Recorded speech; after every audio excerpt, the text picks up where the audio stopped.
In this video we will be taking a look at an alternative WICSO scenario where the Circle Alliance wins World War I.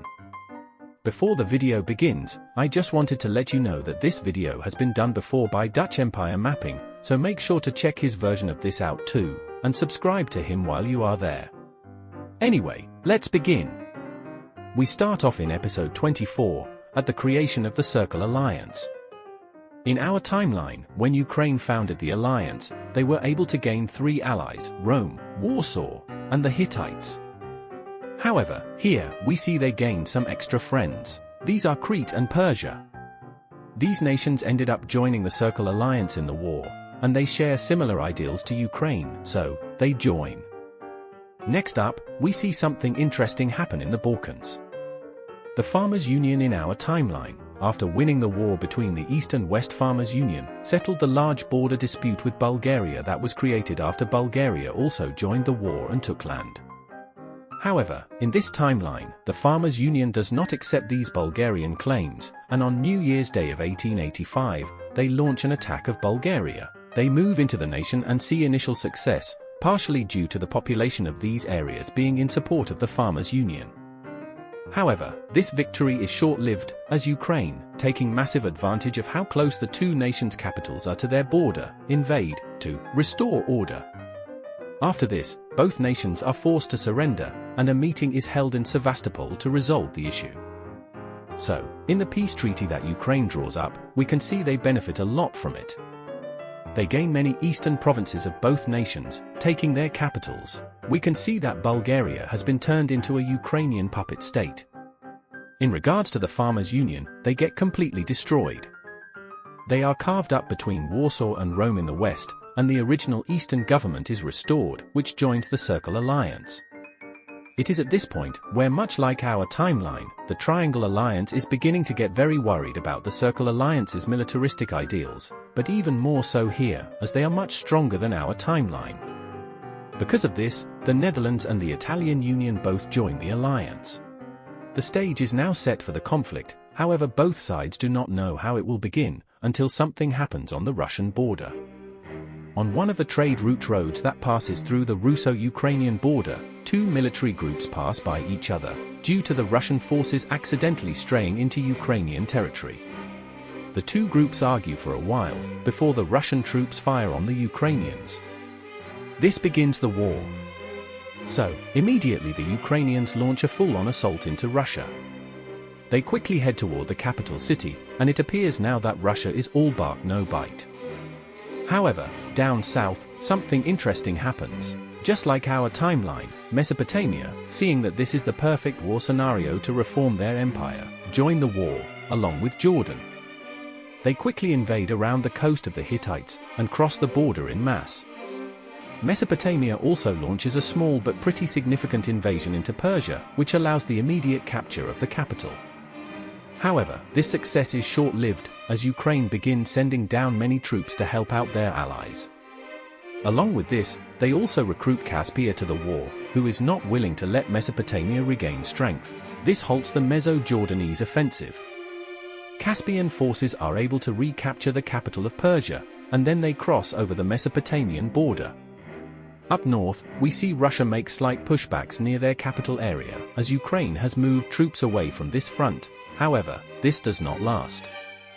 Unlike our timeline, Warsaw and Rome have direct connection to Ukraine in the Balkans, allowing troops to be supplied to Ukraine much easier. We see Ukraine then approach the Russian capital and capture it. However, it is at this point where the Triangle Alliance, but mostly the Dutch, makes a demand to Ukraine. They state that if this war does not end in 1 month, and the Circle Alliance retreats from all 3 nations they are at war with, they will be forced to act to restore balance of power in Eastern Europe. Ukraine responds to this by adding Belarus to their alliance, and stating that they will not be forced to end the war. The Belarusian entry to the war completely disorganizes the Russian forces, allowing Ukraine to cut the nation in 2. Ukraine then launches a full-on offensive into Russia. Now, the reason Ukraine is able to do this is because they have not moved any troops to fortify their border with the Triangle Alliance, believing the Triangle Alliance will not intervene. However, 1 month after the Triangle Alliance's warning, Warsaw and Rome both report that Triangle troops have crossed their border. This shocks Ukraine, who quickly moves troops to defend their allies. The first weeks of the Triangle entry are rough for the Circle Alliance. Rome and Corsica are both taken, and Warsaw is captured, as well as an encirclement taking place for the Warsavian troops. However, in the south it is going better for Ukraine, as the Hittites launch an invasion of Mesopotamia, and along with Caspian help, the capital of Mesopotamia is captured. Back in Italy, the Circle Alliance makes a last-ditch desperate offensive to stop the complete capture of the peninsula. This goes well, and the Circle forces manage to distract a Triangle army 3 times their size. In Warsaw, Dutch forces further invade the nation, and cross into Belarus. However, as they continue to move south, a gap opens up in the Dutch lines due to miscommunication. The Ukrainian forces masterfully take advantage of this and flank the Dutch forces, and are then able to encircle 30,000 Dutch troops. This causes the front to turn even as it stalemates. In Russia, a painfully slow Ukrainian push takes place, but it heavily demoralizes the Russian forces. Down south, after continued push happens into Mesopotamia, something happens. Arabia enters the war. 500,000 Arab troops smash into Persia and quickly liberate Babylon. They then move on to the Hittites, and push up the coast. But then, Pasindia joins the war. Pasindia is not willing to let Mesopotamia regain strength, so they join, just like our timeline. The Arabian success is quickly turned around, and with Ukrainian help, Pasindia manages to push Arabia fully out of Persia, as well as Mesopotamia out of the Hittites. At this point Mesopotamia is almost fully out of troops, and is contemplating surrender, which is magnified when their capital is taken again. This causes a complete collapse of the front. However, then, the Indian War of Independence takes place, causing Pasindia to leave the war. However, the extra success that took place when they were in the war is a major help to the Circle Alliance. In Italy, the Triangle Alliance finally manages to kick Rome out of the peninsula, and the troops flee to Roman Libya. These troops manage to invade the undefended Italian Union colony, and then push into Egypt. This distracts a lot of Arabian troops, who have to move away from the Middle Eastern front. Up north, Ukraine launches a massive offensive into Russia, similar to our timeline. However, here, we see Ukraine manage to push on. This puts Russia on the brink of capitulation. Meanwhile, after Caucasia shows sympathy to Mesopotamia, Persia and Ukraine both invade and occupy it. Speaking of Mesopotamia, they finally capitulate, and now, Cretan, Hittite, Persian, Ukrainian, and Caspian forces move into Jordan and Arabia. The capital of Jordan quickly falls, and Egypt is cut off from Arabia. This causes the capture of many Arabian troops, and allows Egypt to fall. Back up north, Russia finally surrenders, a huge victory for Ukraine. This allows hundreds of thousands of Ukrainian troops to move to other fronts. The Dutch realize this will cause the complete collapse of the Polish front, and may even lead to their defeat. Because of this, they launch an offensive. The front finally moves again, as the Triangle Alliance uses a large portion of its strength to carry out this push. This results in the complete capture of Warsaw.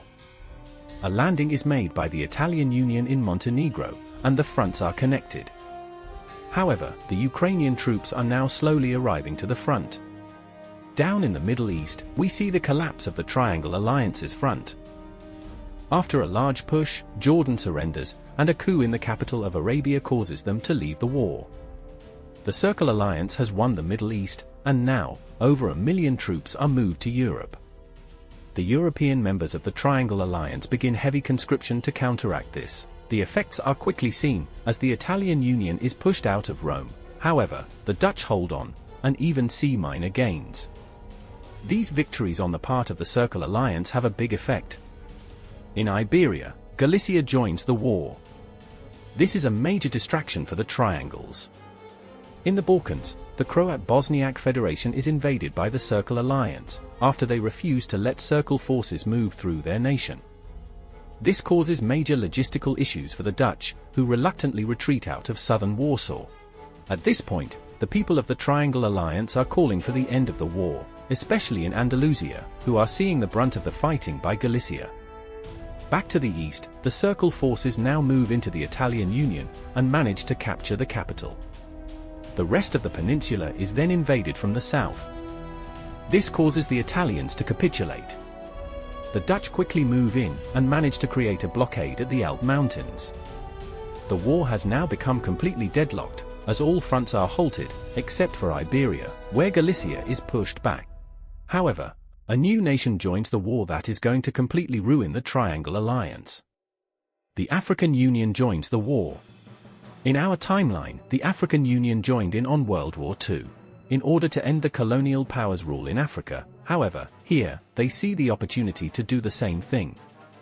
Their troops quickly cross the Gibraltar Gap and allow Galicia to make gains once more. The capital of Andalusia is then taken, causing them to capitulate.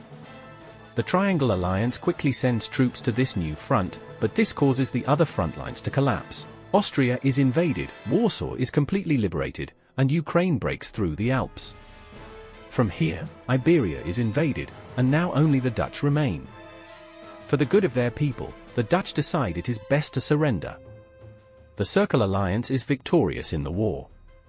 Now, let's take a look at this peace treaty. So, in this peace treaty we can see the map is completely different.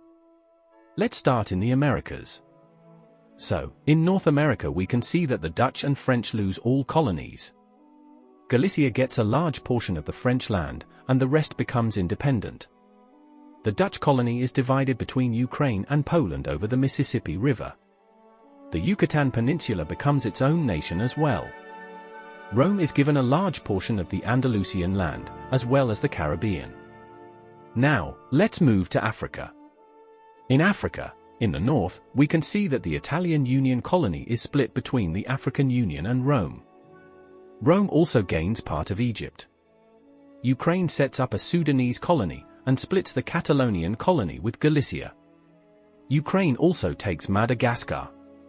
The Andalusian colony is granted independence, and put under the influence of the African Union. Now, let's move on to Europe. This is probably the continent with the most changes. So, in Iberia we can see the Galicia and the African Union expand, mostly to the detriment of Andalusia. Moving on, we can see the Dutch lose a lot of land. Loire and England both gain independence, and they lose land to Rome, Sweden, and Poland. Speaking of Rome, they take the Italian Union and split the Croat-Bosniak Federation with Poland. In the east, we see that Ukraine gains a lot of Russian land, and puppets a large chunk of Russia, leaving the rest as a rump state. Moving to the Middle East, we see that the Hittites heavily expand. They fully annex Jordan, and take a large portion of Mesopotamia, puppeting the rest.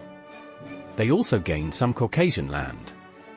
Caucasia itself loses all coast to the Black Sea, and is puppet. Persia gains some land and Caspia gains an exclave. Arabia has a government change influenced by Ukraine. The last thing to discuss is New Persia, who is currently going through the civil war. They lose all colonies except Alaska, and are still fighting. Ukraine decides to support New Persia in the war, however they still lose, but not as bad as our timeline. So, that is it for the peace treaty. In the years following the war, we would see the Great Depression hit, but it would be much worse than our timeline, as Pacindia and the Dutch economies have both collapsed. Thank you for watching this video. This is only part 1 of 2 of this scenario, so I hope you enjoyed it. If you did, be sure to like and subscribe.